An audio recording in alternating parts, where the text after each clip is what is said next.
Welcome to History Makers. I'm Grace Buckman, and today we're speaking with Bonny Burns. Now, Bonny experienced heartbreak and sexual betrayal in her marriage, and she now does incredible work with women who have experienced the same. And she's a credentialled partner coach, and she's actually coming to Australia in September. So, today we're going to hear more about her testimony, what she does for ministry, and work with these women. So, Bonny, welcome to History Makers. Glad to have you here today.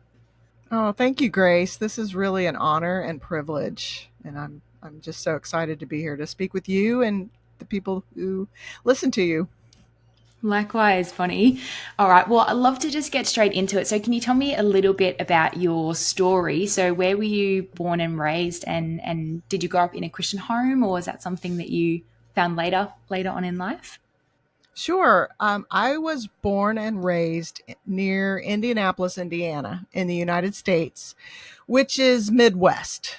If you're looking at the big map, I'm kind of central towards the east a little bit. Anyways, there's lots of cornfields and farms in the area that I grew up in. So it was very country, rural, um, very down to earth. And I was born into a Christian home. My mom and dad were both believers. And yeah, I've known Jesus since birth. And I remember singing He Lives at a vacation Bible school when I was about 4 years old. So that's like my first memory of church.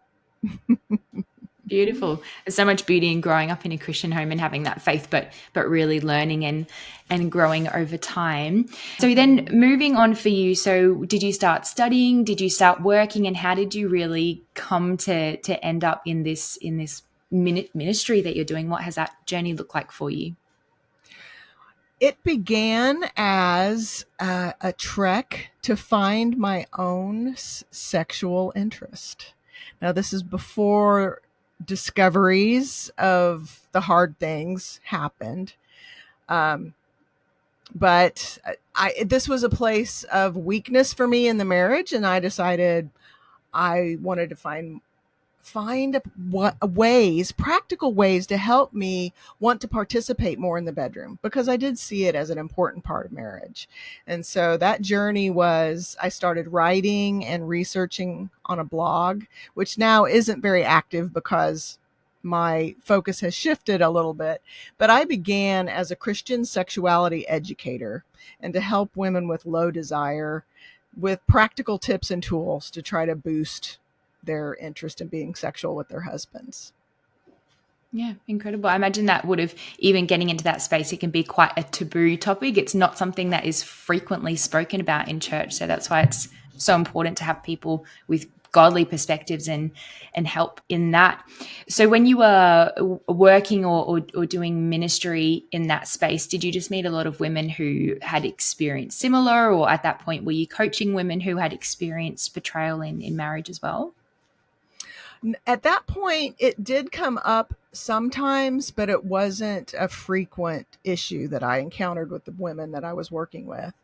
Um, yeah, so it wasn't until I had a third discovery day. That means the day that I discovered problematic sexual behavior. And these were spaced out between decades. So the first time was before I started to try to find my libido.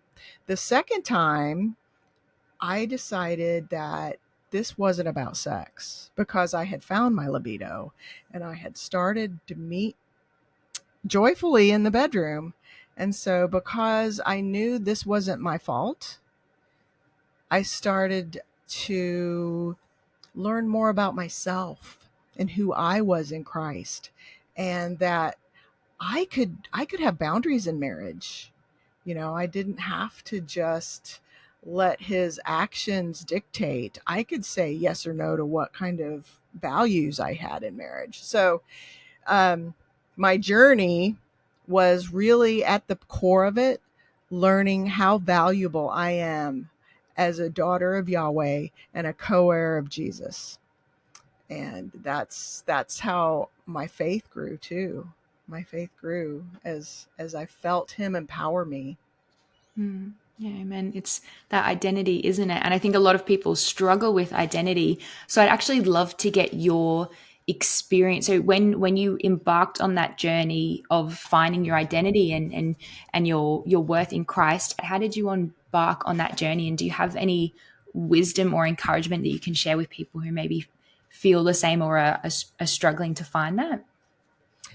Well, I tell you, there were two books that were pivotal for me, and they're older books now. I know they're still out there. One's called The Emotionally Healthy Spirituality by Pete Scazzaro, and I know his wife Jerry has written a book specifically for women around um, that issue. I haven't read that book, but I've heard it's really good. And then the other book that was for me so pivotal was called Search for Significance by Robert S. McGee. And it really, that shifted my perspective of I didn't have to perform to be accepted by God. My salvation wasn't determined by what I did. It, it was who I am.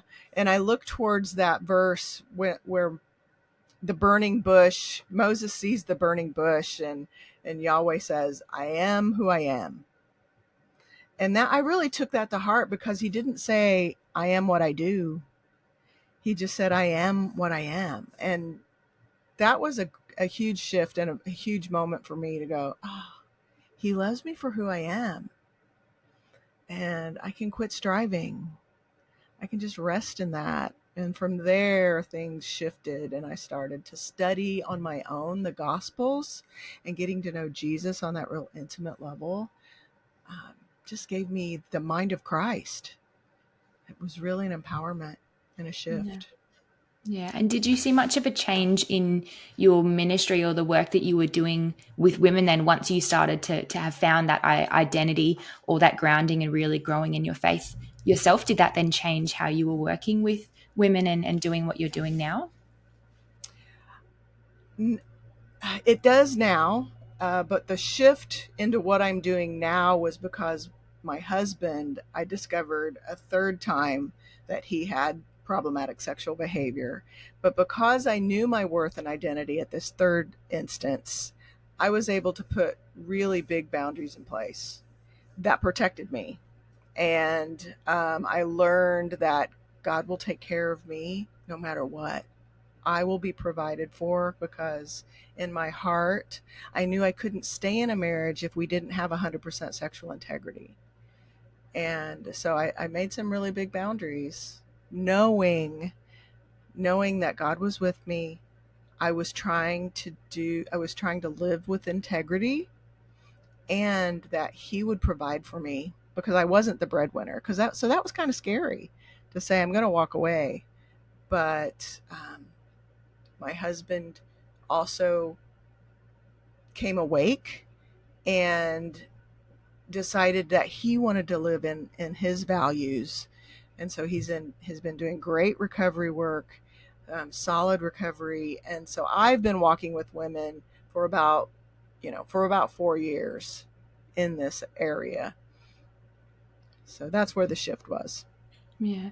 And what does it practically look like for you where you are working with these women? So I presume they've experienced similar, they've had, problematic sexual behavior or that betrayal in their marriage. What work are you doing with them? Do you typically coach them through it? What does that journey look like? And do you work with the husband sometime as well? So when a woman first discovers, usually she has a very traumatic experience, and so her body experiences trauma. So I work in kind of crisis management at first, and not all women even know what search terms to Google. It's such a shock, and it's so out of left field. And if you're not in this recovery world, not a lot of people know about it. So once she finds me, and if she's in crisis mode, we walk through what does she need to be safe. And I do mean in all areas, physical safety, sexual safety, verbal, relational safety, financial safety, all of those things. We walk through that, and how can she take care of herself in the midst of this crisis, physically And it's just a lot of questions. And I listen a whole lot in the beginning, because when she finds me in high crisis, she wants to tell me her story. And I am a safe place to tell that story. There's no judgment. I've heard everything under the sun now. Um, so that's what it looks like at first, just helping her through the crisis. Um, yeah, go And ahead. then starting to coach or rebuild the marriage, or what does that next phase look like after the initial more crisis Yeah, management, and just really being able to share? that's a great question. So, honestly, we don't really do much marriage work until he decides if he wants to be in the marriage or not. If he wants to work towards recovery. So, in the beginning, she's building boundaries to keep herself safe. And some of that may be, I request you, this is as if she's talking to her husband, I request you see a therapist that's certified in sex addiction at least twice a month. And I request that you go to meetings that are around sex addiction support. And I say sex addiction, and I know some people do not like that label, but it's the same as problematic sexual behavior. It's a behavior that just cannot be controlled, even though there's big negative consequences. So that's what I'm talking about when I say sex addiction. It's not a label; it's just a description. Um, but if he's not willing to get on board with recovery, then she and I have to determine what she wants. And some women want to stay and try to work through, navigate that hard decision of staying. And if he doesn't decide to get into recovery, some women decide to leave, and that's another really big decision. But both are valid. Both are valid decisions. So the marriage part, if he chooses to wholeheartedly commit to recovery and finds it, sobriety and solid recovery, then we start working on the coupleship. Yeah.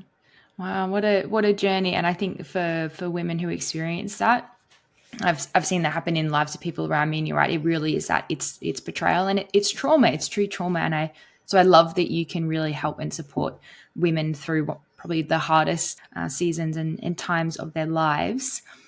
But of course, so where we are now, we are having you come to Australia, so the land down under, in September. So Mm-hmm. what work are you doing here? I know you're speaking at some churches and doing some training, but can you tell us more about where you are going and what kind of teaching and training you're doing here? Absolutely. So I'm teaching 3 seminars on healthy sexuality for women. And this is for the general public, and it's around theology of sex, what are healthy, godly practices. Um, and also, we will be touching on why there is problematic sexual behavior and um, betrayal trauma, and where those come from, and kind of some high level things to think about if you experience it, how to find help for yourself. And that's in Sydney. I have one in Sydney. I have one at Port Macquarie, and that's at the Crossview Training Center on September 7th. And I have a healthy sexuality for women intensive on September 21st at the Genesis Church on the Gold Coast. And also one on the 19th of September, I have one at the Park Ridge Baptist Church in Brisbane. The other 2 things, I am meeting with some therapists to talk about the specifics of problematic sexual behavior and betrayal trauma. And I'm also meeting with some men's groups to talk about healthy sexuality in problematic behavior and betrayal trauma. So it's a broad brush across your East Coast, and I'm so honored to be able to come down and speak about this. Yeah, awesome. We're excited to have you here as well. So, for anyone who is listening, make sure if you do live in those locations, so Sydney and Brisbane and the Gold Coast, yeah. So, if you are close by, definitely encourage you to check that out, meet Bonny. But for anyone who is watching online or rewatching this, we'll also have the locations and the dates listed for you as well. But Bonny, 2 final questions for you. Number 1 is, where can people find more of you? So website, any social media that you have, or books? Oh, thank you. Yes. So I have a podcast for healthy sexuality, healthy, godly sexuality. And it's trauma informed because I'm on one of the hosts, but it's not specifically about betrayal and sex addiction. It's just about general healthy sexuality. So it's called Sex Chat for Christian Wives. It's on Apple or wherever you find podcasts. And then I do have another podcast that is specific for problematic sexual betrayal and betrayal trauma. It's called Hope for Wives, Overcoming the Impact of Sexual Betrayal. And then my website is strongwives.com. And that's where you can find me if you want to just have a consultation hour, or if you'd like some consistent coaching, you can make an appointment with me through that. Yeah, awesome. Well, we will have that certainly listed as well. But my second question, for anyone who is listening who has maybe experienced that sexual betrayal in marriage, what final encouragement or hope do you have for people who have experienced that or are walking through that at the moment? Oh, well, first of all, I would want her to know that God sees her and he has not abandoned her. There is a high percentage of women, when they are in the midst of the initial crisis, they can have a spiritual crisis, a kind of a crisis of faith. And that's okay. That's okay if she's wondering, where is God in all this? Because what she's experiencing is so huge. But what I want her to know is Isaiah 43, 1-3. He knows you by name. He will rescue you if you're drowning in the waters of being overwhelmed. And if you feel like you're being burned up by the horrible information you're learning, he won't let you be burned up. He will rescue you from all of those things. But it takes a minute for that all to happen. But he's there. He sees you. And the other thing I would want her to know is that this is not a marriage problem. So many women think it is a marriage problem. If I do this better, if I do that better, if I get him to hear me more, it's not a marriage problem. It's a person with a problem around pornography addiction or other kinds of acting out. It's not a marriage problem. And the third thing is, more sex is not going to help this. So I know a lot of well-meaning helpers who don't quite understand the whole dynamic will encourage a woman to meet her husband more sexually. That's the problem. And that is not the problem. It's really a deep-seated wounding in him that's coming out in a process addiction, a way to manipulate and abuse his own brain chemistry. So those are things I'd like her to know. But mostly, God sees you. He knows. Yeah, that's good. Thank you, Bonny. Well, thank you for your heart. Thank you for your work. Thank you for sharing and being here today. And very excited to welcome you to Australia soon as well. So thank you, Bonny. God bless your ministry. We're so excited to see what God does in your life and your ministry, and how you can continue to help women all across the world as well. So I reckon you're a history maker. Thank you for being here, Bonny, and we'll speak to you soon. Thank you, Grace. This has been such a privilege.